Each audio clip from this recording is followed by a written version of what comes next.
দিল্লির যন্তর মন্তরে আন্দোলনের চেহারাটা যেন বদলে গেছে।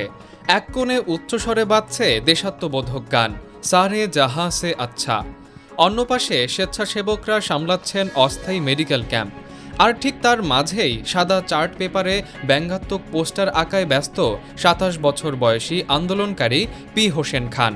তার পোস্টারে লেখা, আমার সাবেক প্রেমিকা আর এই সরকার দুজনেই হৃদয়হীন।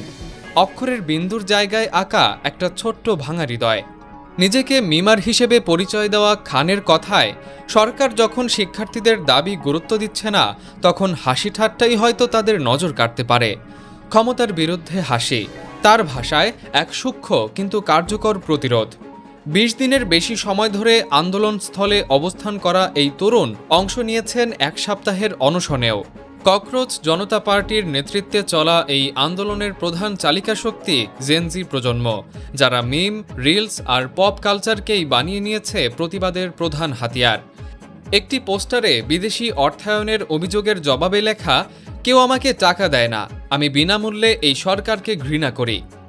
আরেকটিতে লেখা, পরিস্থিতি এতটাই খারাপ যে অন্তর্মুখীরাও ঘর থেকে বেরিয়ে আন্দোলনে এসেছে। বলিউড থেকে মহাভারত, কোনো কিছুই বাদ যায়নি এই সৃজনশীল প্রতিবাদ থেকে।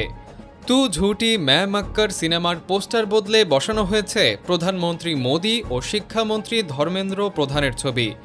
মহাভারতের কৃষ্ণ অর্জুন সংলাপ বদলে লেখা হয়েছে, সবাই আমার বিরুদ্ধে মাধব। জবাবে কৃষ্ণের ব্যঙ্গাত্মক উত্তর, আগে পদত্যাগ কর ভাই। পুলিশের ধাওয়া খেয়ে দৌড়ানোর ভিডিও সম্পাদনা করে বানানো হয়েছে সাবওয়ে সার্ফার্স গেমের আদলের রিল, আর টিয়ার গ্যাসের জবাবে ভাইরাল হয়েছে, পুলিশকে বলো আমাদের ড্রেনেই এর চেয়ে বেশি ঝাঁঝালো গ্যাস আছে।